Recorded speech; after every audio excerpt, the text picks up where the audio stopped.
আসসালামু আলাইকুম। আজকে মুন্সিগঞ্জ আসছি ইনডোরে। তো মুন্সিগঞ্জ ইনডোরটা খুব সুন্দর এবং বিশাল বড়। এখানে আবার সেনাবাহিনীরা ক্যাম্প করছে, সো ভিডিও করার অ্যালাউ নাই। তো আমরা এখান থেকে ভিডিওটা অফ করে আবার ইনডোরের সামনে যাব। এই যে দেখেন ইনডোরের ভিতরে সেম এখন ইনডোরটা কিন্তু খুব বড় এবং খুব সুন্দর।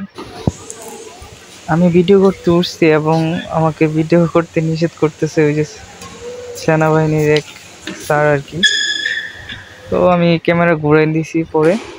ইনডোরটা কেমন ছিল সবাই জানাবেন এবং নেক্সট ভিডিও পেতে আমাদের সাথে থাকেন, আমাদের চ্যানেলটা সাবস্ক্রাইব করেন।